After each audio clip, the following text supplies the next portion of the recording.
buenas tardes. Vamos a hablar un poco sobre nuestro examen parcial. Próximo miércoles nuestro examen parcial. Fecha 23 sería. Esta semana. Estamos un poco atrasados en los temas. Pancreatitis a duda, vamos a desarrollarlo. Colecistitis ya desarrollamos. Vamos a tratar de dar coledocolitiasis con colanquitis, que estos son todos casi lo mismo. Eso vamos a poder dar todos los temas. Si nos da el tiempo, vamos a dar fístulas biliares. Cáncer de vesícula, cáncer de páncreas, queda para el examen nada más. Lo vamos a desarrollar para el examen final. Para nuestra parcial va a entrar todo lo que vimos hasta fístulas biliares. Si no llegamos a dar fístulas biliares, fístulas, cáncer, va a pasar para la final, porque está dentro del programa. El reglamento estipula que se puede desarrollar hasta el 80% de las clases, como mínimo, y para el examen final entra todo igual, por más que no se haya desarrollado todo. Pero no se preocupe conmigo, nosotros si nos llegamos a desarrollar no voy a sacar muchos temas de esto. Más clave nomás para completar el examen. Pero hasta la segunda parcial va a entrar hasta fístulas, probablemente hasta acá no. No sé si vamos a llegar a dar. ¿Está? Entonces le vamos a dar pancreatitis aguda y todo lo que sea colanquitis, coledocolitiasis, el síndrome coledociano. Colecistitis ya está desarrollado, entonces para esta segunda parcial va a entrar todos los síndromes biliares más colitis, Crohn, CA, de colon y colitis ulcerosa, obstrucción intestinal y CA de colon. Esto. Cáncer de colon, colitis, enfermedad ulcerativa, colitis ulcerosa y Crohn, obstrucción, pancreatitis, colecistitis y todos los síndromes biliares. ¿Está? Hasta el momento que damos así para el examen. Próximo miércoles, ¿qué hora va a ser nuestro examen? La 1. 13 horas. ¿O qué hora? 14 horas. Tem grupos que terem práticas antes de 15. Ok. 14 horas. 15. 14 horas. A las 14:30 ya van a venir todos de ahí. 20 puntos no va a hacer el examen. No, 15 no va a hacer. Disminuyó, ahora se exige la facultad, ahora 15 puntos no va a hacer. ¿Sé qué es lo que pasa? Todo, pero son exigencias de la coordinación. 15 puntos son selección múltiple. Pero puede haber 30 ítems de 0,5 puntos. Vamos a ver. ¿Está? Entonces quedamos así para el examen.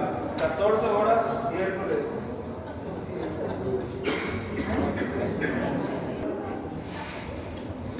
Para agilizar un poco, voy a tratar de dar una clase bien práctica, más resumida, lo que tienen que saber para mí, ¿verdad? Para la cátedra. La parte de fisiopatología, todo eso va a quedar a cargo de ustedes estudiar. Ya saben, ¿no? Entonces, vamos a tratar de agilizar bien para ser bien práctico, entendible y rápido, ¿verdad? Entonces vamos a poder desarrollar bien colanquitis y pancreatitis, que es los temas de hoy.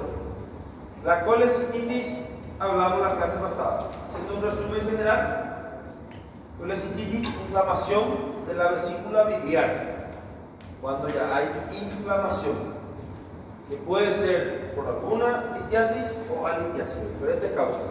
Lo que nosotros estudiamos acá en cirugía es la litiásica, porque es la que se opera. El resto que es alitiásico no se opera. Entonces, la colecistitis litiásica, de origen litiásico, utilizamos los criterios de Tokio para el diagnóstico y los criterios de Tokio de severidad para la clasificación, y a partir de ahí llevamos una conducta de acuerdo a la clasificación de la colecistitis. La pancreatitis entra también dentro de los síndromes biliares, así como dentro del abdomen agudo quirúrgico. Recuerden que la pancreatitis es uno de los grandes dramas abdominales, que entra dentro de la clasificación del abdomen agudo quirúrgico porque simula un abdomen agudo quirúrgico. Es una patología que se le conoce como la gran simuladora. Se puede presentar de diferentes maneras. Como toda patología tiene una presentación más frecuente, más clásica, como se suele presentar, pero se puede presentar de diferentes maneras, por eso hay que tenerle muy en cuenta a la pancreatitis dentro de cualquier síndrome doloroso abdominal como diagnóstico diferencial. Y es una patología que tiene un curso muy impredecible, desde leve, potencialmente grave, hasta crítica de entrada. El paciente puede venir de entrada con un cuadro gravísimo de pancreatitis. Por eso la pancreatitis es una patología muy grave que tiene mucha repercusión sistémica y hay que tenerle ojo. Paciente que se diagnostica con pancreatitis hay que internar, tenerle con pinzas. ¿Está? La pancreatitis es el proceso inflamatorio del páncreas. Cuando hablamos de pancreatitis aguda, proceso agudo inflamatorio, porque está la pancreatitis crónica también. Pero más nos centramos en la pancreatitis aguda, que es un proceso inflamatorio agudo del páncreas que puede causar una injuria local. Ahí vimos sobre el páncreas, síndrome de respuesta inflamatoria sistémica, fallo orgánico y muerte. Entonces, el páncreas es una enfermedad que afecta localmente al páncreas y tiene repercusión sistémica en todos los sistemas: cardiovascular, respiratorio, renal, hepático, en todos los sistemas, y puede llevar a la muerte. Es una enfermedad que hay que tener en cuenta. Una inflamación aguda del páncreas, ya sea por diferentes causas. Dentro de las causas más frecuentes se encuentra la litiásica biliar, el 80% acá en nuestro medio en Sudamérica. Creo que en los Estados Unidos la causa más frecuente es alcohólica, porque hay muchos alcohólicos, muchos tomadores. Acá todavía es biliar. Después la alcohólica, la metabólica por hipertrigliceridemia y calcemia. Esto hay muchísimo también acá. Yo diría que la segunda causa de pancreatitis en el Paraguay al menos sería la metabólica, por hipertrigliceridemia. Cuando los triglicéridos alcanzan valores por encima de 1000, aumenta muchísimo el riesgo de desarrollar pancreatitis. Eso es uno de los diagnósticos diferenciales. Una vez que viene con dolor abdominal, clínica pancreatitis, se le pide un perfil lipídico dentro de la hipertrigliceridemia, los triglicéridos. Valores por debajo de 1000 rara vez se van a desarrollar pancreatitis, pero por encima de 1000 ya es rango de pancreatitis. Tiene una alta probabilidad de que sea la causa de pancreatitis. Post-CEPRE también es una de las causas muy frecuentes. Después del estudio de este trauma, raras veces tiene que ser de gran impacto para que llegue a lesionar el trauma y a partir de ahí generarse una pancreatitis. Drogas, tumores periampulares, por la fisiopatología, ¿verdad? Que ya conocen más o menos la fisiopatología de la pancreatitis que es una obstrucción de la luz y un aumento de la presión intraductal dentro del páncreas. Ahí aumenta la secreción de la enzima pancreática, hay una autólisis y ahí empieza todo el proceso inflamatorio del páncreas. Vamos a pasar rápidamente. Sintomatología. Esta sintomatología, como le dije, es la sintomatología más frecuente que se suele presentar ante un cuadro de pancreatitis. Pero recuerden, la gran simuladora puede simular muchas veces un cuadro obstructivo, puede simular un cuadro agudo inflamatorio tipo peritonitis, puede simular un abdomen agudo perforativo, una úlcera perforada. Por eso entra dentro de la clasificación de los abdómenes agudos quirúrgicos, dentro de los grandes dramas. Porque hay que tener en cuenta esos diagnósticos diferenciales. Se puede confundir con un cuadro obstructivo, se puede confundir con una peritonitis, se puede confundir con una úlcera perforada, se puede confundir con todos los otros síndromes biliares, colecistitis, colangitis, todo. Y también puede cursar con estas patologías biliares principalmente. Puede tener una colecistitis y una pancreatitis también. Puede estar con una colangitis y también una pancreatitis. No porque tiene pancreatitis ya no puede ser colecitis, puede tener concomitantemente los dos, que generalmente es lo que pasa. La pancreatitis asociada a una colecitis. La sintomatología más frecuente es un dolor en mi abdomen superior, generalmente de aparición brusca. Cuando hablamos de pancreatitis agudo, aparición brusca. El dolor es intenso, a veces se describe tipo puntada o tipo cólico. La semiología del dolor de la pancreatitis es un dolor tipo puntada o a veces tipo cólico, retortijón, a veces en punta de lanza que atraviesa hacia atrás, algunas veces se describe en forma opresiva, que la aprieta en el epigastrio, en mi abdomen superior, con irradiación a ambos hipocondrios, dorso, zona interescapular, inclusive hasta hombro. Característico el dolor de los síndromes biliares. Esa es la presentación más clásica de la pancreatitis. Siempre relacionado generalmente a alimentos copiosos, cuando hablamos de causa litiásica, ¿verdad? Porque es lo que estimula. Siempre vamos a tener en cuenta si es una paciente obesa, que come mal, puede ser porque hipertrigliceridemia, o en el interrogatorio le preguntamos si tomó alcohol, porque la pancreatitis se desarrolla cuando se toma mucho alcohol, mucho en cantidad, no en tiempo, no en eso alcohólico crónico, sino que un día antes estoy teniendo una farra y me metí alcohol hasta no poder. Ahí es lo que se suele desarrollar la pancreatitis por alcohol. Entonces siempre se le pregunta si una noche antes o 2 días antes no estuvo tomando mucho alcohol, para relacionar y ver la causa probable de los pancreatitis, ¿verdad? Pero la sintomatología más frecuente es un dolor en el abdomen superior intenso, brusco, la tormenta en una noche estrellada, dice el libro de semiología, se le llama dolor de la pancreatitis. Una tormenta en una noche estrellada, está tranquilo, comiendo una hamburguesita y después viene ¡pum! Dolor intenso, debilitante. Cuando viene así, tienen que sospechar que estamos con una pancreatitis. Vómitos en varias oportunidades, 3, 4, 5 veces. No en mucha cantidad, pero en frecuencia mucho. Eso es, se le llama la gran vomitadora también a la pancreatitis. La gran simuladora, la gran vomitadora. Si hay mucho vómito, pensar en pancreatitis. Y la gran simuladora, diversidad de sintomatología. Puede venir el paciente con un dolor en el epigastrio, detención de heces, gases, con un síndrome obstructivo oclusivo.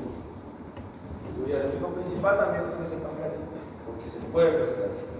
La úlcera, cuando se perfora, sabe bien que también es un dolor agudo, de la nada, intenso. Así mismo se presenta la pancreatitis. Pero cuando el litiasis antes se relaciona con algo que comió, sí o sí comió una chipa, una hamburguesa, algo comió antes, 1 hora antes, unos días antes o algo. El clásico cólico biliar o pancreatitis llega a la guardia un martes, un miércoles, porque el sábado se comió un asado, hamburguesa, pizza. Domingo, lunes y martes empieza a tener su dolor. Empieza a trabajar, a degradar, intentar trabajar y ahí empieza a moverse los cálculos, se va a hacer clava, hace su pancreatitis. Es generalmente lo que pasa.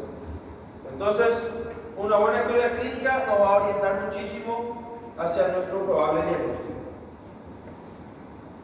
¿Cómo hacemos el diagnóstico de la pancreatitis aguda? En la colecistitis teníamos los criterios de Tokio que eran ABC. Uno por lo menos de cada tenemos que tener para confirmar nuestro diagnóstico. Uno de A, uno de B, uno de C. En la pancreatitis era lo similar. Acá tenemos criterios clínicos, criterios laboratoriales y criterios imagenológicos. Deben cumplir 2 de los 3 criterios para poder llegar al diagnóstico. Por lo menos 2 hallazgos ya podemos diagnosticar la pancreatitis. Clínica sugerente de pancreatitis. La clínica sugerente de pancreatitis tenemos acá. Pensar en esto. Si viene con esta sintomatología, estamos ante una clínica de pancreatitis. Ya tenemos un criterio para poder diagnosticar pancreatitis.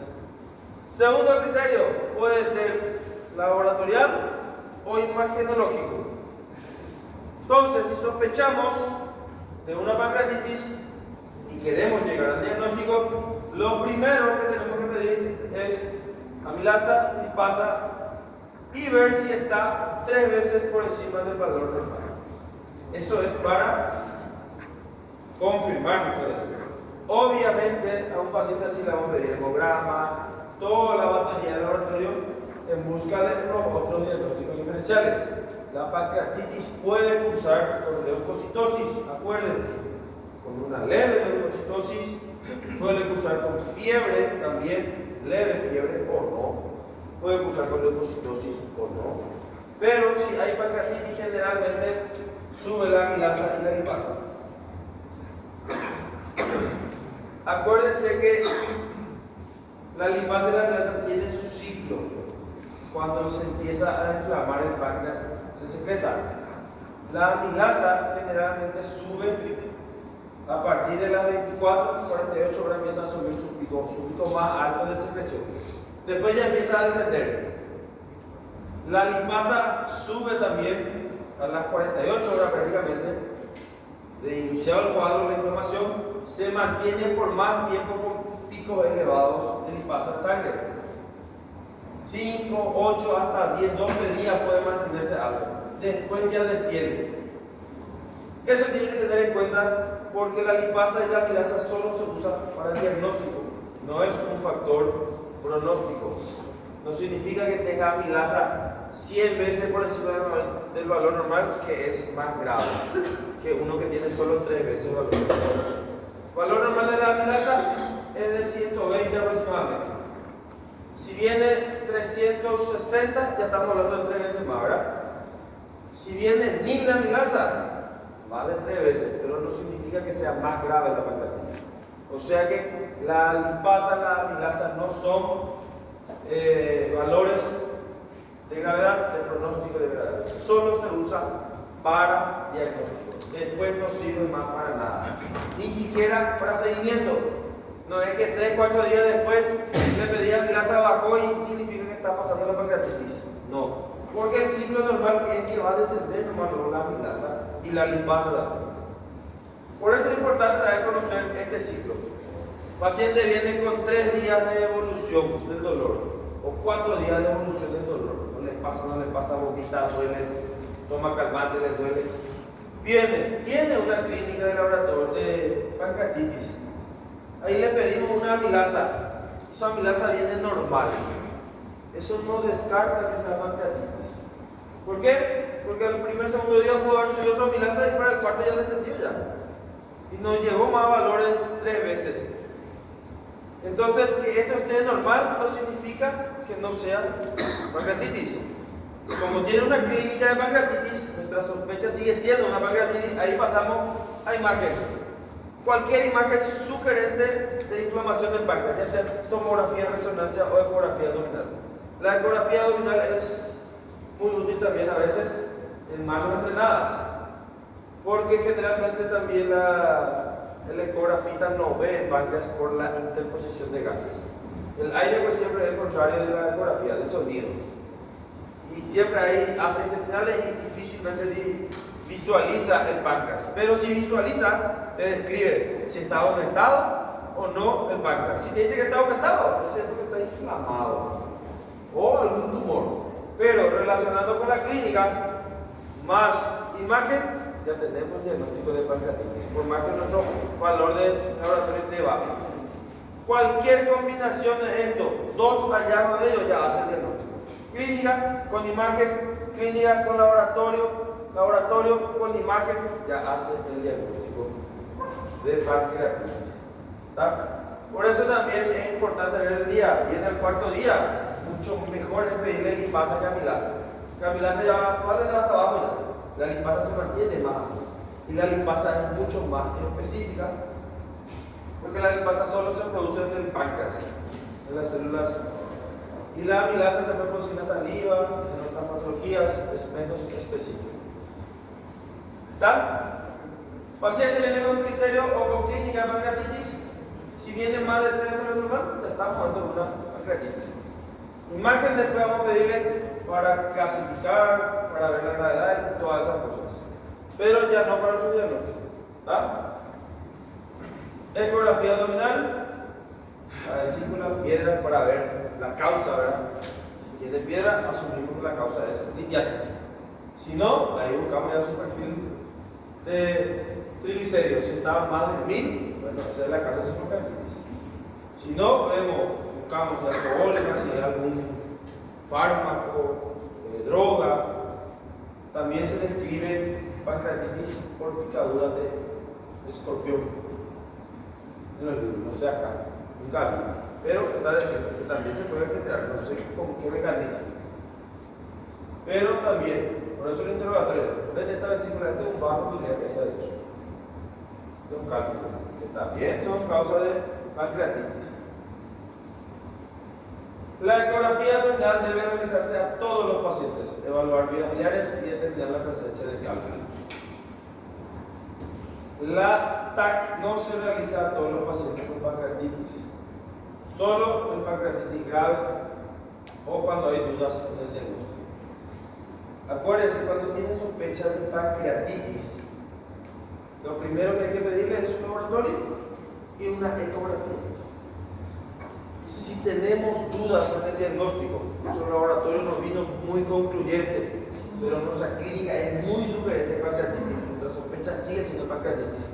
La ecografía tampoco informa el páncreas, ahí recién le pedimos una tomografía de entrada, cuando tenemos dudas en el diagnóstico. Si no hace falta, si ya tenemos un diagnóstico de pancreatitis, vamos a pedir una tomografía. No, ¿para qué? No hace falta. A las 48 horas recién de iniciar el cuadro, es recomendable pedir una tomografía y tiene que ser tomografía contrastada, porque lo que nosotros vamos a buscar ya ahí, que tenemos un diagnóstico, es si hay o no necrosis del páncreas, porque la pancreatitis era un proceso inflamatorio con afección local y sistémica, y localmente lo que nosotros buscamos es que no haya necrosis, líquido, tejido muerto o algo del páncreas. Entonces, a partir de las 48 horas recién se ve la necrosis en la tomografía. Si le pedimos antes, puede que venga tu tomografía normal, pero ya esté empezando la necrosis.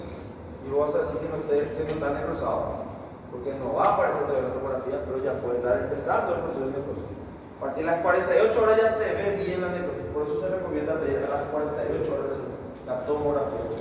Solo en los casos que hay dudas y cuando es una pancreatitis grave de entrada, solo en esos casos se les pide tomografía. Resonancia magnética para pacientes con alergia al contraste o insuficiencia renal, porque la tomografía tiene que ser con contraste endovenoso. Endovenoso es lo que nos va a mostrar las áreas de necrosis. Donde no llega el contraste, no está llegando sangre, hay necrosis. Convención de la hoja bruta. Definir la gravedad sobre la base de los factores reales y no predictiva. Necrosis pancreática y falla orgánica. Falla orgánica. Estos términos tenemos que conocer. Falla orgánica transitoria y falla orgánica persistente. Falla orgánica, ya sabemos, algún sistema, algún órgano que esté fallando. Falla orgánica transitoria se refiere cuando hay alguna de las fallas y se puede resolver antes de las 48 horas, o se resuelve, se revierte con todas las medidas de resucitación, pasa esa falla orgánica que tiene. Cualquiera de los órganos que esté fallando empieza a recuperarse el paciente. Ahí hablamos de una falla orgánica transitoria y una falla orgánica persistente cuando no se está consiguiendo resolver dentro de las 48 horas. Estamos aplicando todas las medidas de resucitación, de reanimación, de corrección, todo lo que tenemos que hacer y no está pasando su falla. Si es con una dificultad respiratoria, si es con hipotensión, si es con una falla renal. Ahí hablamos de una falla orgánica persistente. Y estos términos tienen que conocer para la clasificación que utilizamos, que es la clasificación de Petrov. Esta es una escala que se usa también para ver la gravedad, para usar como signo de alarma y clasificar a nuestra pancreatitis. Están varias escalas. BISAP.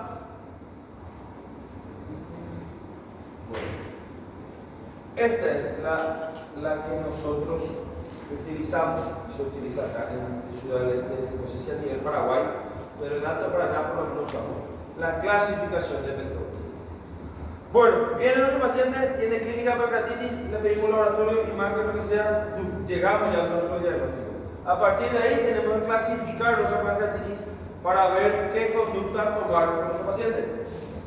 Las conductas se deciden de acuerdo a las clasificaciones y para eso usamos nosotros Petrov, la clasificación de Petrov, que ahora hay una nueva clasificación, creo, en combinación con la de Atlanta, que son prácticamente similares. Y nosotros utilizamos acá el de Petrov, que clasifica antes de las 48 horas del inicio del cuadro y después de las 48 horas del inicio del cuadro.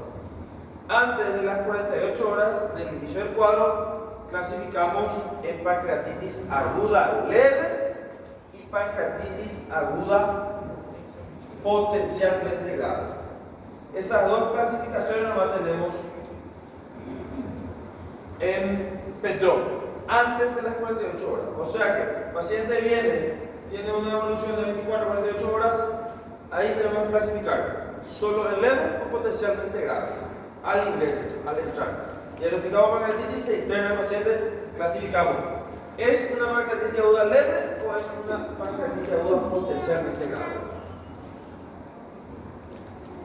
Emplear la categoría pancreatitis aguda potencialmente grave para las pancreatitis que desarrollan falla orgánica o un signo de alarma al inicio de la evolución, a la espera que desarrolle falla orgánico transitorio, persistente o infección pancreática.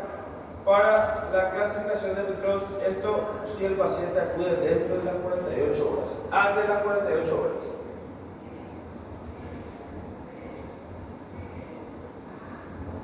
Esto es lo que tenemos que tener en cuenta. Paciente llega antes de las 48 horas. Diagnosticamos pancreatitis. Bueno, ahora vamos a clasificar. ¿Es leve o potencialmente grave? ¿Cómo vamos a ver si es leve? Si el paciente no tiene falla orgánica o alguno de los signos de alarma. Y estos son los signos de alarma que tenemos que saber. Clínicos, analíticos, imagenológicos y las escalas pronósticas. Estas son escalas de gravedad que se usan en cualquier patología. La Apache 2, Apache 0, Ransom, son escalas pronósticas. Encontramos un signo de alarma y automáticamente se convierte en una pancreatitis aguda potencialmente grave de entrada. Si no tiene signo de alarma, no hay ninguna falla orgánica, estamos hablando de pancreatitis aguda leve. Entonces, llega nuestro paciente, diagnosticamos pancreatitis, ¿qué es lo que tenemos que hacer? Buscar signo de alarma. Ver si es obeso. Si es obeso, se convierte automáticamente en potencialmente grave. Si es mayor de 60 años, automáticamente se convierte en potencialmente grave. Uno de estos lo necesitamos tener para decir que es potencialmente grave. No todo sí o sí. Si el paciente es de 60 años, está con pancreatitis, ya es una potencialmente grave de entrada. Derrame pleural, para eso necesitamos una placa de tórax. Entonces, de entrada, le tenemos que pedir una radiografía de tórax para ver si hay o no derrame pleural. Si no hay derrame pleural, no tenemos todavía pancreatitis aguda potencialmente grave. O si hay alguna alteración de la conciencia. Analítico, PCR mayor a 150. Entonces, al entrar tenemos que pedir PCR cuantitativo. Viene mayor a 150, estamos ante una potencialmente grave. Hematocrito mayor a 44, procalcitonina, que casi no hay acá, imagenológico, derrame pleural o líquido libre de cavidad. Líquido libre de cavidad ya vamos a ver con la ecografía, al pedirle si hay o no líquido en el abdomen. Si hay líquido en el abdomen, automáticamente potencialmente grave. O alguna de estas escalas que hay que hacer al ingreso del paciente. Con eso nosotros vamos a ver si nuestra pancreatitis es potencialmente grave o leve. Si no tiene ningún signo de alarma, y no hay alguna falla orgánica, estamos hablando de una pancreatitis aguda leve. Sí. Não é necessário que seja falha orgânica, mas signo de alarme. No. É só um signo de alarme. Uno. Si el paciente viene con un dolor abdominal, le pediste su laboratorio, hemograma, tiene 70 años, 10.000 de blanco, su PCR 16, el paciente está con amilasemia elevada, pancreatitis, pero no tiene nada, está tranquilito, él solo un leve dolor, pero como tiene 70 años, ya es potencialmente grave. Uno de ellos nomás, no hace falta que haya en combinación. Cualquiera de estos que tenga que se convierte en potencialmente grave. Para que se considere potencialmente grave, debe desarrollar falla orgánica o un signo de alarma. No y. Tipo un signo de alarma y falla orgánica. O falla orgánica o un signo de alarma. Cualquiera de ellos ya le convierte en potencialmente grave de entrada. Y esto es lo que tienes que saber. Si esto sale, ya sabes que le vas a pedir de entrada. Llegó, le dijo que tengo pancreatitis, entonces tiene que pedir mínimo una placa de tórax para ver si no hay derrame, una ecografía abdominal para ver si no hay líquido libre en cavidad. Le tiene que pedir PCR, sí o sí, hematocrito para ver si no está alterado. Si está alterado, y tu Apache. Dentro del Apache lo entra pH, electrolito, una escala larguísima. Y si voy a encontrar uno de estos, ya se convierte en potencialmente grave automáticamente. ¿Y para qué eso? Acá está la escala de Apache. Para ver qué conducta tomar con este paciente. La pancreatitis tiene 3 pilares de tratamiento: nutrición, analgesia e hidratación. Nutrición, analgesia e hidratación. Buena hidratación o hidratación enérgica o hidratación generosa se le llama. Hay que hidratarle al paciente. Esto van a leer de la escala como se mide. Esta clasificación también. Los pilares de tratamiento. Ya diagnosticamos pancreatitis, ya clasificamos de entrada en potencialmente grave o leve. Independientemente de eso, en forma general, esto es los pilares de tratamiento: hidratación enérgica, calmar el dolor, analgesia y una nutrición precoz.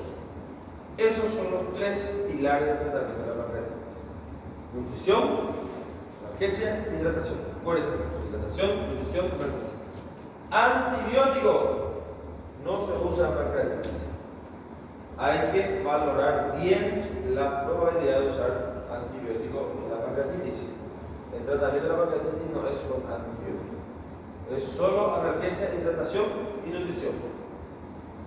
Hidratación, carga enérgica.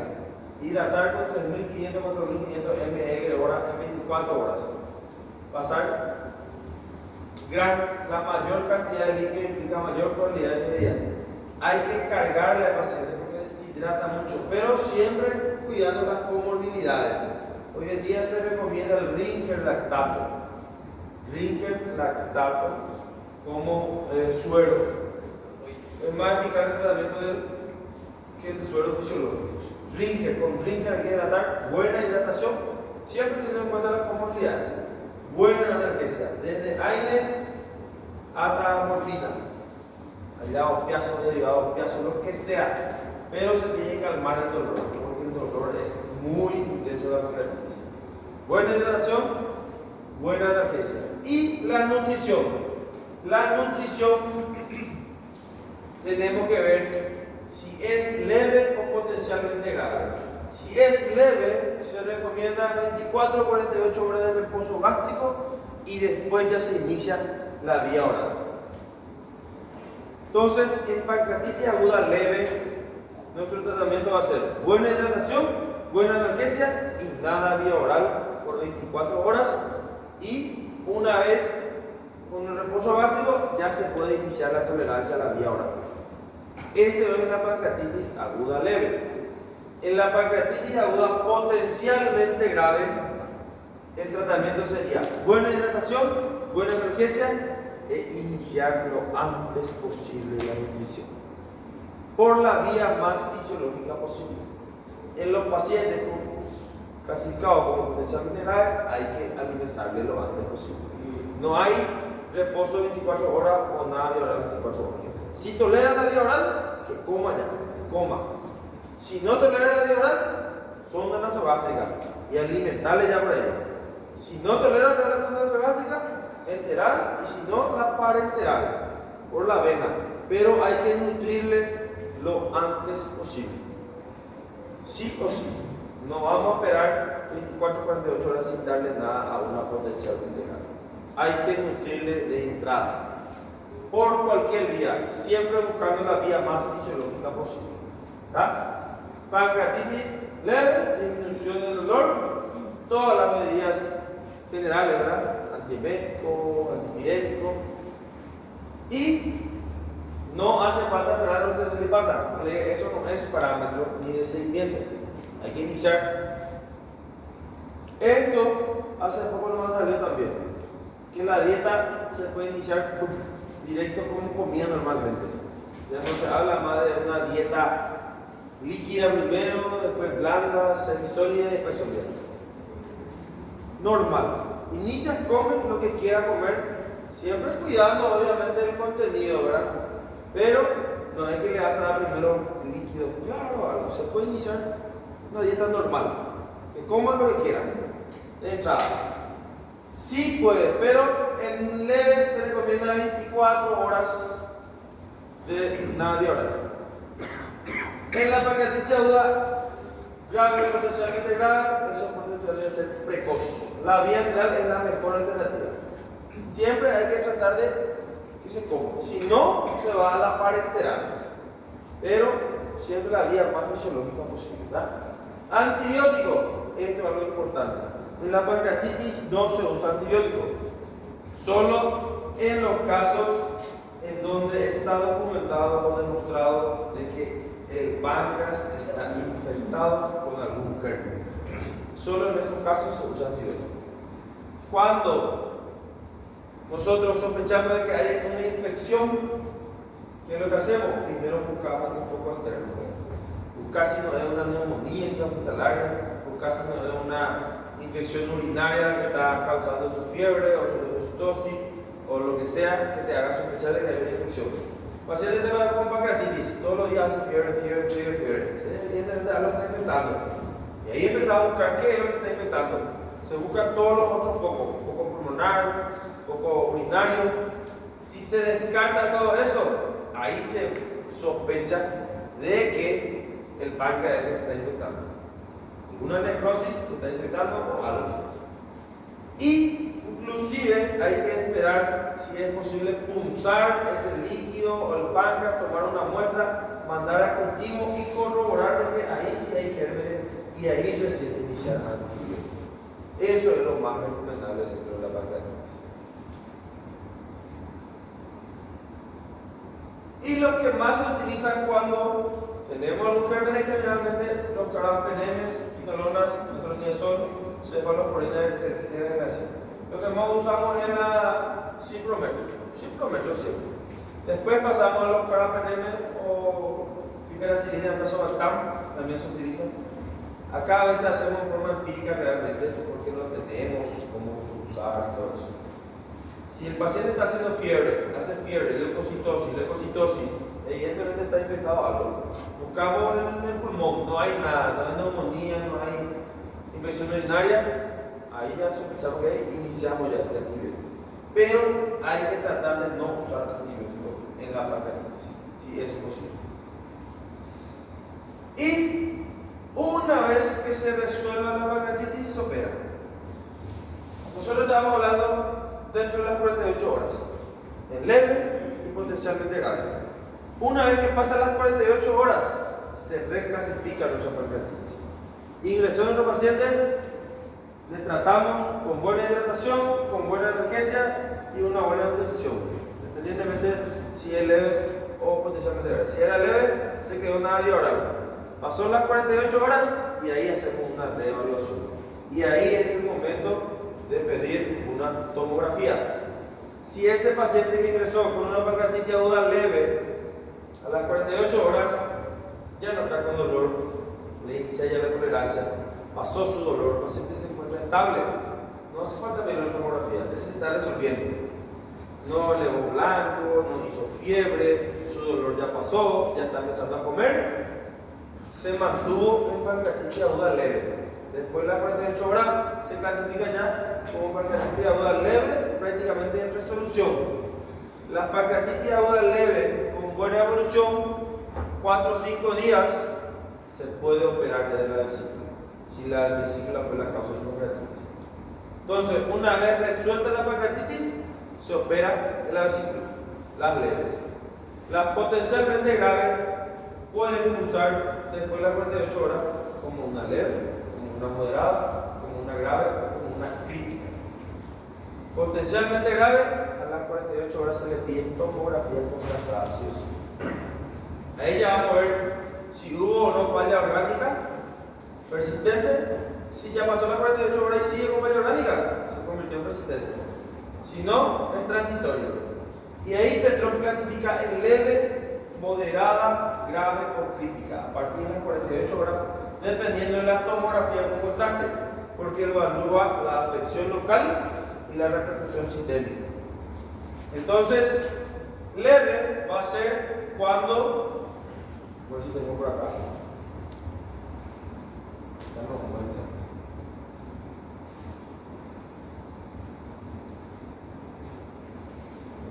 La pancreatitis aguda leve, después de las 48 horas, hablamos, esta es la clasificación leve, moderada, grave y crítica después de las 48 horas. ¿Qué clasifica Petrov? Después de las 48 horas. Y para clasificar necesitamos tomografía con contraste, porque la tomografía va a evaluar si hay o no necrosis pancreática o peripancreática y falla orgánica. Le pediste tu tomo, no hay ninguna necrosis, tampoco hay falla orgánica, se convirtió en leve. Tu potencialmente grave se convirtió en las 48 horas en una leve. Le hiciste su tomo, encontraste que hay cualquier tipo de necrosis estéril. Un grado de necrosis ya se encontró por la tomografía o alguna falla orgánica transitoria. Ahí se quedó en moderada. Supongamos que la primera tomografía no había ninguna necrosis, pero tuvo su falla orgánica transitoria. Se resolvió ya a las 48 horas. Se quedó como pancreatitis aguda moderada. O se resolvió su falla o no tuvo luego falla transitoria. Pero en la tomografía se encontró un pequeño segmento que está necrosado, pero es estéril. Entonces también hablamos de una pancreatitis aguda moderada. La grave es cuando ya hay cualquier grado de necrosis infectada o una falla orgánica ya persistente. Uno de los dos tiene que tener para poder decir que estamos ante una pancreatitis aguda grave. Y la crítica es cuando ya tiene los dos. Ya hay falla y ya hay necrosis infectada también. Esa es la clasificación que utilizamos después de las 48 horas. Le pedimos un tomo y vemos. Si no tiene nada, no hubo ni fallo, no hay necrosis, pancreatitis aguda leve.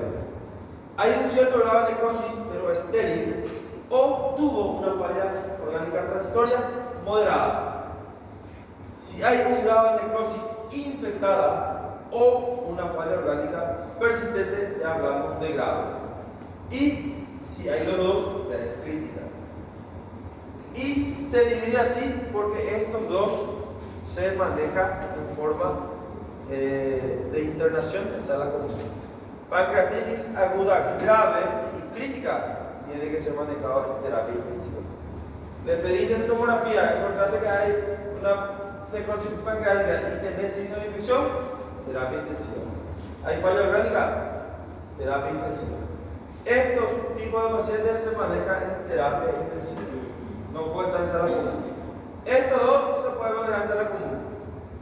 La pancreatitis aguda leve, 3, 4, 5 días completa, se resolvió, se opera. La moderada, hay que tener ojo. Hay que ver que esa necrosis no se infecte. Si no se infecta, se resuelve, se opera. Estos dos, terapia intensiva. Hay que mejorar toda la falla orgánica, mejorar al paciente. Una vez que se resuelva, se plantea la cirugía de su vecino.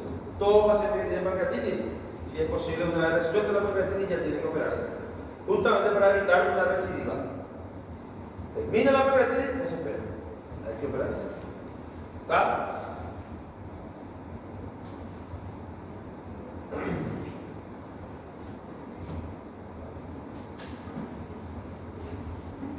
Esto es lo malo de pancreatitis: hidratación, nutrición y analgesia. Dentro de la analgesia es cualquiera: aspirinina, opiáceos, analgesia, mejor regional. El dolor hay que controlar, la hidratación y la nutrición. Y se evalúa el antibiótico, como ya les dije, cuando tengamos algo bien documentado. ¿Está?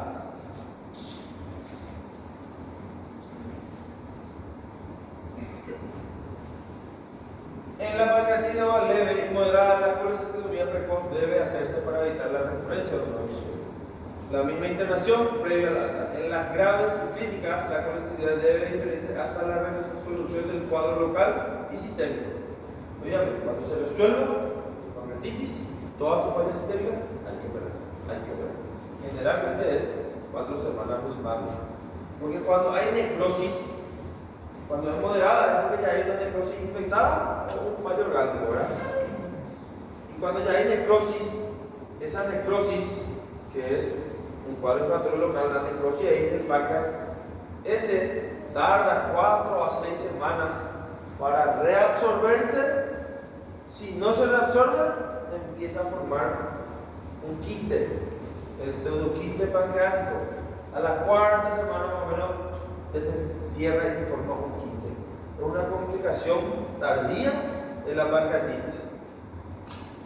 Por eso hay que esperar 4 semanas más o menos en las moderadas graves para ver si esa colección, esa necrosis se reabsorbe, y si no se reabsorbe va a empezar a formar un quiste, un pseudoquiste. El pseudoquiste después tiene su manejo también: drenar vía percutánea, o si se infecta, esa sí hay que operar sacar. La pancreatitis solo se opera las complicaciones, no se opera la pancreatitis. ¿Está? CEPRE es un estudio, un método de estudio, de diagnóstico y tratamiento prácticamente. Hoy en día más para tratamiento se usa que para diagnóstico. Es una endoscopía que se mete por la boca, se llega hasta la papila duodenal, se entra y se ve. Generalmente para casos de colangitis, para drenar la vía biliar, para sacar lo que está obstruyendo ahí. Vamos a ver en colangitis. Y necesitamos criterios que vamos a ver en la siguiente clase para poder realizar la CEPRE. La CEPRE no se le hace a todos, a cualquiera. Justamente porque la CEPRE tiene como complicación desarrollar pancreatitis. O si no, a cualquiera le vamos a hacer CEPRE. Viene con coledoprotesis, CEPRE. No. Por el riesgo de desarrollar pancreatitis y que la pancreatitis sea una patología grave, no se le hace a cualquiera la CEPRE. Tiene sus criterios. Criterios muy fuertes, criterios fuertes, criterios moderados. Un criterio muy fuerte o dos fuertes te indica la presencia de coledoprotesis, presente alta de litiasis de coledoprotesis. Entonces se puede hacer la CEPRE cuando tiene un criterio muy fuerte. Un solo criterio muy fuerte ya está indicado la CEPRE. O dos criterios fuertes, o un criterio fuerte y moderado. La realización de CEPRE en ausencia de estos criterios no arroja beneficios. Complicaciones: síndrome compartimental abdominal por la pancreatitis, las colecciones que después de 4 semanas empiezan a hacer quistes, pseudoquistes. Puede resolverse espontáneamente, se le absorbe todo, o después va a formar quistes, pseudoquistes.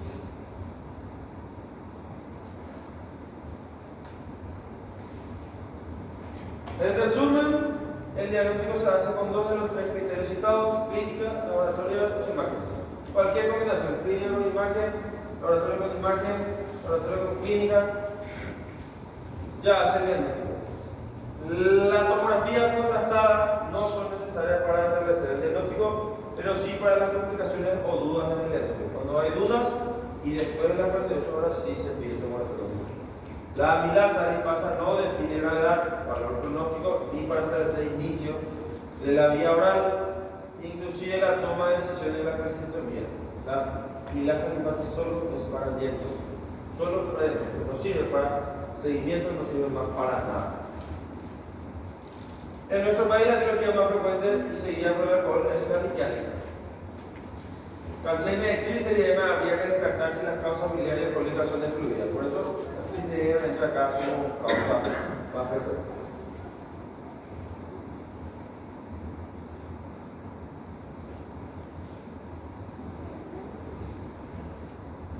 ¿Está? ¿Dudas? Sobre la otra resolución. Ya resumimos todo. Eso es lo que tiene que saber la pancreatitis, prácticamente. ¿Cómo diagnosticar? ¿Cómo clasificar? Acá usamos Metrop. Antes de las 48 horas, después de las 48 horas. Antes de las 48 horas, leve, potencialmente grave. Después de las 48 horas necesitamos tomografía con contraste para saber si es leve, moderada, grave o crítica. Y a partir de ahí, varias conductas. Potencialmente grave, nutrición de hinchada, analgesia, hidratación. La leve, nada vía oral, analgesia, hidratación, se resuelve en el cuadro, se opera. Después de las 48 horas, la leve, moderada, sala común, hidratación, nutrición, analgesia. Evaluar eventual uso de antibióticos. La potencial, la grave y la crítica, terapia intensiva. Se resuelven todos los fallos sistémicos, toda la necrosis irreversible, se evalúa la utilización de antibióticos y una vez resuelta, recién se opera. La causa. La pancreatitis nunca se opera, solo las complicaciones. ¿Está? ¿Preguntas? ¿Dudas? ¿Están cansados? ¿No empezamos eso?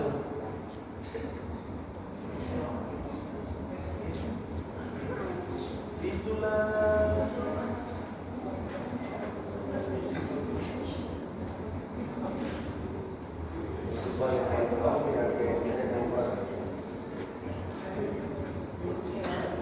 Coledocolitiasis y colangitis vienen prácticamente de la mano. Ya hablamos luego un poco la primera clase de colangitis, ¿verdad?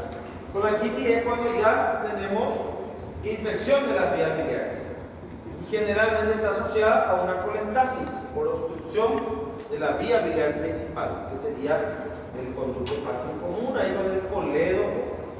En alguna parte se obstruye, hay una colestasis, acumula líquido vesicular, bilis. Esa acumulación actúa como caldo de cultivo, crecen los gérmenes, aumenta la presión ahí adentro, secreción, bacteria, infección. Y ahí hablamos de colangitis. Y toda esa fisiopatología va a repercutir para generar los síntomas característicos de la coledocolitiasis. Colangitis, inflamación o infección del conducto biliar principal por alguna obstrucción. Esta imagen bien clarita. Se obstruye en alguna parte la vía biliar principal y empieza a haber colestasis, secreción, aumento de la bacteria, una colonización, se infecta. Y hay una infección en forma ascendente. Se infecta toda la vía biliar. Ahí ya estamos hablando de colangitis. Colangitis. Todo esto va a dar los síntomas de la colangitis. Hay una colestasis, aumenta la bilirrubina directa, que se conjugó acá, ya pasó acá, pero no pudo pasar acá. Se acumula, se va a bajar la circulación y eso produce hiperbilirrubinemia. Bilirrubina alta en sangre. No pasa al intestino, acolia. Pasa la sangre, pasa al riñón, coluria. El síndrome conocido, acolia, coluria, ictericia.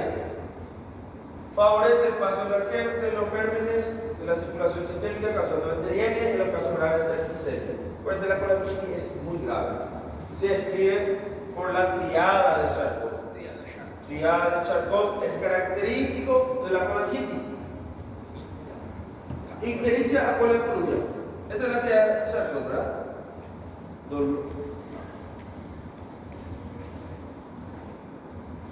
Causa litiásica, neoplasia, cualquier algo que esté obstruyendo ahí la vía biliar, ya sea interno o externo, de la pared, de la luz o externo. Parásito, neoplasia, litiásico, estenosis, algún tumor que esté comprimiendo por fuera, cualquier cosa. Mecanismo de infección, no vamos a hablar mucho. Dolor, hipocondrio derecho, ictericia, fiebre. Cuando ya hay acá, esta es la triada de Charcot. Fiebre, ictericia y dolor. Fiebre, ictericia y dolor. Ictericia colecoluria es el síndrome coledocial. Perdón. La triada de Charcot es dolor, hipocondrio derecho, ictericia y fiebre. Fiebre, cuando ya hay fiebre, hablamos ya de colangitis, que está infectado, infección. Dolor en hipocondrio derecho, ictericia por la colestasis. A eso se llama triada de Charcot. Y generalmente la fiebre es asociada a escalofrío, chuchos. Ese paciente que viene temblando de fiebre, amarillo y con dolor, tenemos que pensar que está ante una colangitis. Colangitis, ya infección de la vía biliar. Colangitis aguda leve. La colangitis aguda grave, cuando se le agrega alteración del sensorio, hipotensión, que se convierte en la tentada del reino. Esta es la sintomatología o la presentación clínica característica de la colangitis. Cuando se está infectando la vía biliar, fiebre, escalofrío, ictericia, dolor, se acompaña de hipotensión y alteración del sensorio, estamos hablando ya de una tentada del reino. Este sí es grave. Se tiene que estar en terapia. El tratamiento en general en sí de la colangitis es drenar la vía biliar. Hay que drenar porque eso es lo que está causando todo el problema. Como sea, hay que abrir sacar el cálculo. Y acá sí está indicada la C para tratar de sacar ese cálculo. Y una vez que pasa la bilis, todo empieza a mejorar. Sospechamos laboratorio completito. El patograma nos va dando un patrón característico. Generalmente, hiperbilirubidemia, la ictericia, a expensas de la directa o de la bilirrubina conjugada, porque el problema es la vía biliar, no en el hígado. Cuando el problema es el hígado, el hepatocito, antes de conjugarse ya aumenta la indirecta. Acá ya se conjugó, ya hay más directa y sube porque lo está pasando, no se está eliminando. Entonces hay elevación de la bilirrubina directa. La bilirrubina total a expensas de la directa. Cuando te encuentras eso en el laboratorio, tienes que pensar que el problema probablemente es canalicular, obstructivo, junto con la fosfatasa alcalina y la gamma GT. Fosfatasa alcalina, gamma GT, bilirrubina total a expensas de la directa, elevada, a eso nosotros le llamamos patrón obstructivo. Ese tiene un patrón obstructivo. El problema es en el colédoco, en alguna de las vías biliares. Si lo que está alterado es un GGT o GOT, el problema probablemente sea hepático. Son enzimas hepáticas, de hecho el hígado. Y probablemente va a estar elevado su bilirrubina indirecta. Entonces, en la coledocolitiasis, cuando el problema es obstructivo, en el hepatograma vamos a ver bilirrubina alta a expensas de la directa, junto con elevación importante de la fosfatasa alcalina y gamma GT. ¿Está? La ecografía abdominal la vamos a utilizar en el preoperatorio, valora la vesícula biliar y la vía biliar principal. Importante la ecografía para saber la causa. El problema es que la ecografía no puede evaluar totalmente el colédoco. A veces evalúa la porción supraduodenal nomás, allá arriba nomás. Pero ya te puede indicar a veces una dilatación del colédoco. Cuando el diámetro es mayor a 6 milímetros, ya estamos hablando de una dilatación del colédoco. Generalmente el ecografista te informa, se observa el colédoco de 6 a 8 milímetros de diámetro. Eso nosotros tenemos que saber que está dilatado. Eso es una imagen sugerente de coledocolitiasis o algo que está obstruyendo abajo. Obstruye y como viene la bilis y aumenta la presión ahí, se dilata el colédoco por encima de la obstrucción. No sabemos si es por litiasis o un tumor que está abajo, pero de que está dilatado porque se está obstruyendo agua. Más todo el patrón obstructivo laboratorial que tenemos en nuestra clínica, la tríada Charcot o la pentada de Redl. Esos son criterios que se utilizan para poder pedir siempre. Estamos sospechando. Entonces, tiene clínica de colangitis, fiebre, dolor hipoconio derecho, ictericia. Le pedimos un laboratorio, tiene un patrón obstructivo, bilirrubina elevada, pesa la directa, fosfodiesterina, gamma GT. Le pedimos una ecografía, tiene un colédoco dilatado, o si de repente ya ve algún cálculo en el colédoco, ese hay que drenar, hay que sacar ese cálculo. Y cuando hay cálculo en el colédoco, sí o sí se saca como sea. Hoy en día la CEPRE es lo ideal, el menos invasivo.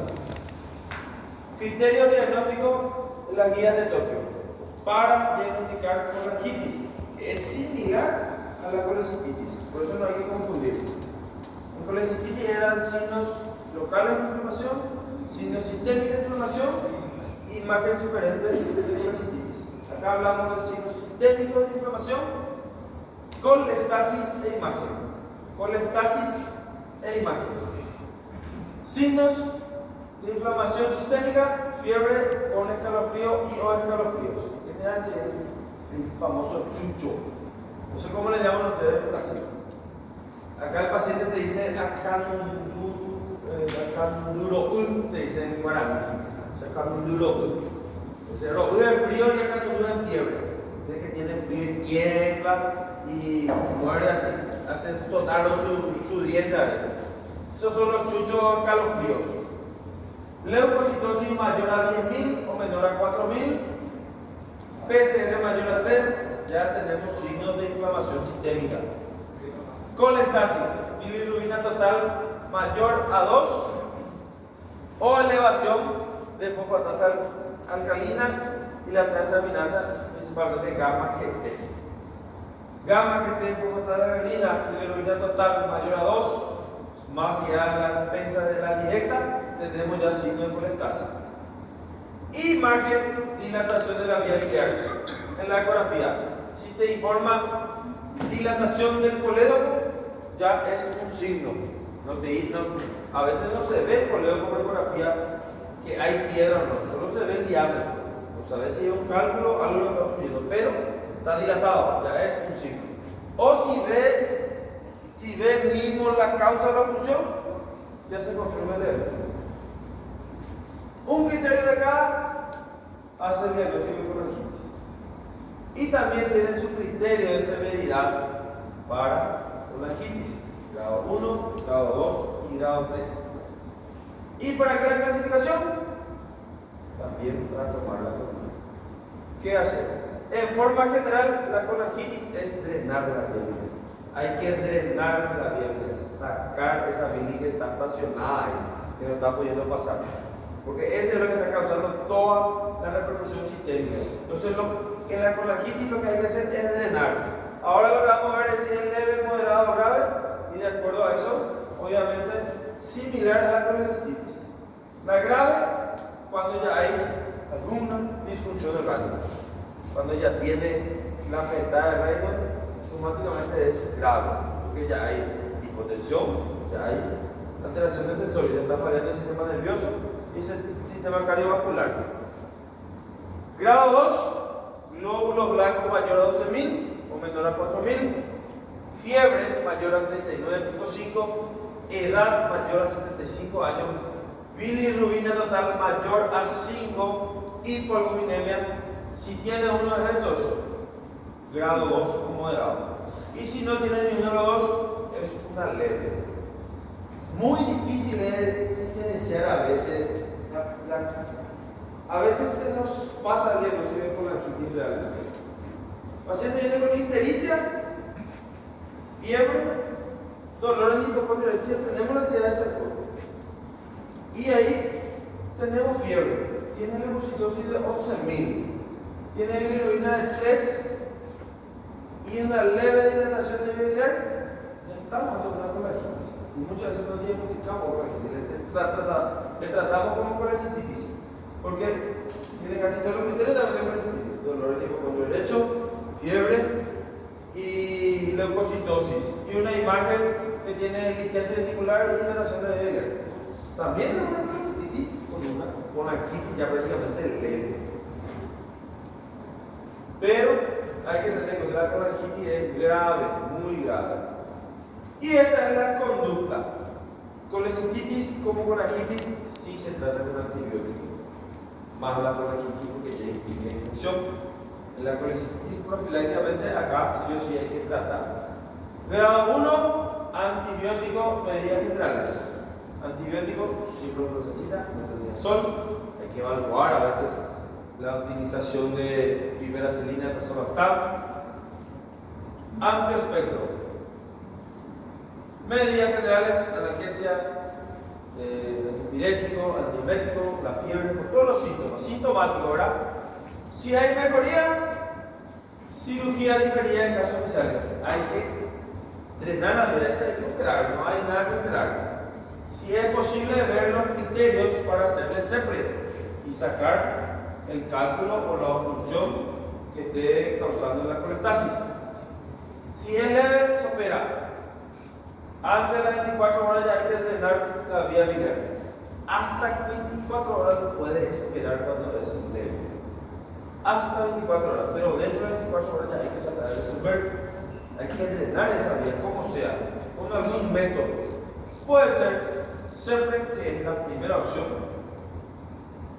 por la endoscopía, forma percutánea dirigida con ecografía o cirugía, laparoscópica o convencional, donde se explora el coledo. El coledo que se explora, se saca todos los cálculos y a la vez ya se hace la colecistectomía también.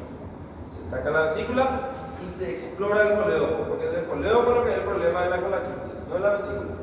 La vesícula ya pasó la vida del coledo, por eso el coledo es el problema.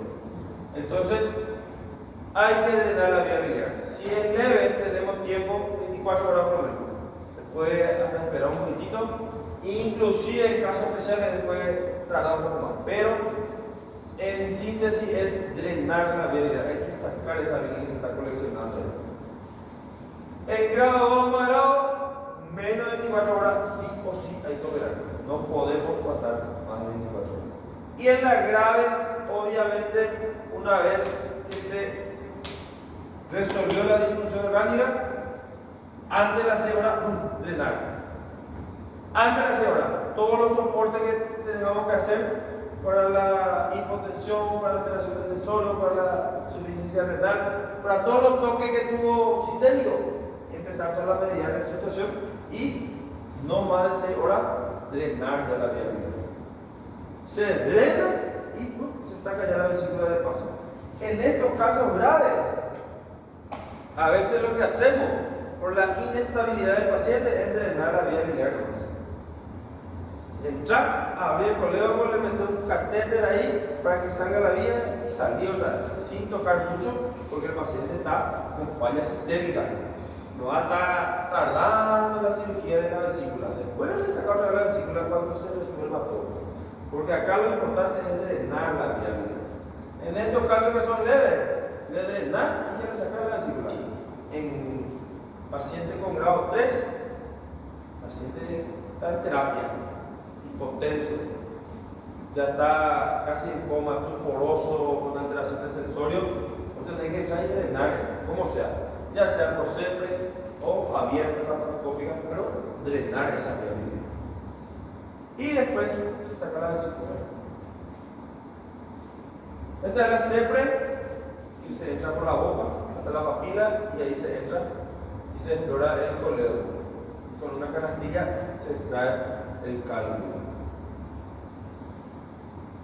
Este es el té de Kerr, que solemos hacer en la técnica abierta. Cuando no se puede resolver por vía endoscópica o lo que sea, abrimos, llegamos hasta el colédoco y se le abre en forma longitudinal. Acá ya se sacó la vesícula. Se hizo volar la vesícula, acá el hepático derecho, el hepático izquierdo, el hepático común. Acá tendría que estar la vesícula que ya se seccionó.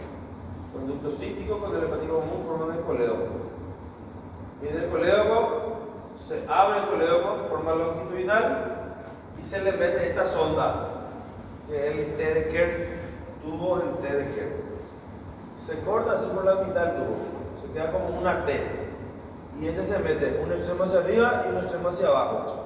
Y se sutura al lado. Entonces, pasa la bilis. ¿Qué es lo que hace? Obviamente al abrir el colédoco vos tratás de sacar toda la piedra, todo lo que está obstruyendo el colédoco.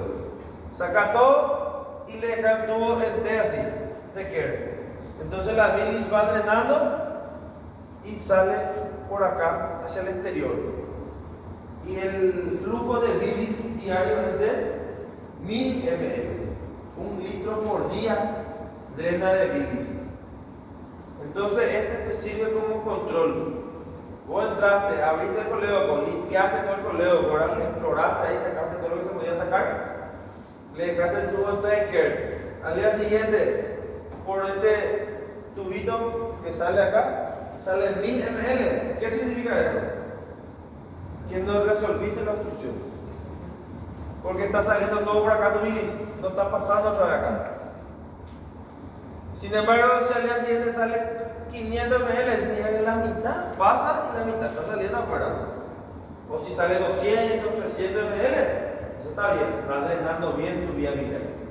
Si sale 1000 es porque no estaba pasando otra vez acá, hay algo que está obstruyendo más abajo. Que entrar para explorar, o en todo caso se le manda contraste por este. Contraste y se le hace una placa para ver dónde está la obstrucción. Pero lo ideal es tratar de explorar ahí y ya solucionar. Pero para eso se deja el tubo de T de Kerr como sentinela, te va a avisar si está funcionando bien a través del colédoco, si pasa la línea o no. Si pasa bien, 200, 300 por día máximo va a pasar acá por reflujo, no vaya. Pero si sale a 800, 900 ml por día por el tubo, es porque no está pasando nada hacia abajo. Para eso se deja. Esta es la técnica abierta. ¿Está? Antibiótico terapia de amplio espectro. Grado 1, grado 2, grado 3, prácticamente lo mismo. Ciprometo, hiperacilina tazobactal, carbapenem. Siempre iniciamos de lo menos a lo más. No le vamos a dar una bomba a lo de entrada, pero ciprometo como mínimo. Ahí después ya le pasamos a hiperacilina tazobactal. Si no, ya pasamos a los carbapenem hasta los últimos que hay. ¿Está? Fin. Colangitis. Coledocolitiasis es la presencia de cálculos en el colédoco nada más, que puede parecer una colangitis cuando ya hay infección. Si no hay infección, a veces solo se manifiesta como un síndrome coledociano, ictericia, alcoholia, coluria. A veces dolor, porque el cálculo en el colédoco duele y nada más, no hace leucocitosis, no hace fiebre, entonces no es una colangitis, es una coledocolitiasis con un síndrome coledociano. Puede haber una pancreatitis concomitante o una colecistitis vomitante. Hay coledocolitiasis, por ecografía algo, lo mismo, es sacar, o sea, hay que sacar ese cálculo para evitar que se desarrolle una colangitis. Y el método de elección es la CEPRE, siempre la CEPRE primero.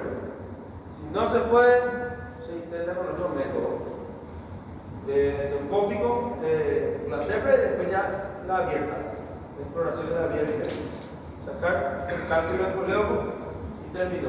Tubo en T de Kerr hasta que cicatricen todo ese colédoco. El tubo de T de Kerr se deja aproximadamente 28 días, un mes. Y ese, como es un tubo de goma, se está dentro del colédoco. Nosotros haciendo el colédoco, por eso se deja así. Entonces, cuando vas a retirar, se tira de manera fuerte. Genera un dolor intenso. A veces el paciente se desmaya. Te asusta, pero es la forma de sacar. Porque el colédoco ya fistuliza todo, ya hace fístula. Le tiraron ya el tubo, sale. Se queda un trayecto fistuloso hacia la piel. Y por eso va a ir drenando un poquito hasta que oblitere todo otra vez el fístula. Y se cierra, se resuelve. ¿Preguntas? ¿Dudas? ¿Colangitis? colecistitis, pancreatitis, coledocolitiasis, que no hay mucho que ver. Lo mismo que colelitiasis, que es el cólico biliar. Y ya Crohn, colitis, CA de colon. Todo eso entra para el examen. Fístula lo que le da de ver, porque ya no me dan nada más de caso si le digo fístula. Fístula es prácticamente el síndrome de Miri sin nada. Pero hasta ahí no me voy a dejar porque ya se van a dormir todo ello. ¿Está? ¿Dudas? ¿Preguntas? Fístula no va a entrar para el examen. Hasta colanquitis. Ya es bastante tema ya es con eso. Suficiente. Se salvaron de cabeza de páncreas, de CA de cabeza de páncreas y cáncer de vías biliares, que también es interesante. Tumores de Klatskin, tumores biliares son muy agresivos, muy agresivos. Eso va a entrar para la final, entra todo. Porque nosotros vamos a rendir y probablemente ya no vamos a tener clase, ¿verdad? Va a haber una clase de retroalimentación que figura la cabeza del páncreas, figura en el programa. Nosotros no si va a venir alguien, dice que nadie más va a venir después del examen. En el programa figura que tenemos que desarrollar cáncer de cabeza del páncreas el siguiente miércoles. Ahora si viene alguien que no sé. Pero vamos a ver, ¿está bien? Vamos a usar esa clase para corrección de examen y todo eso.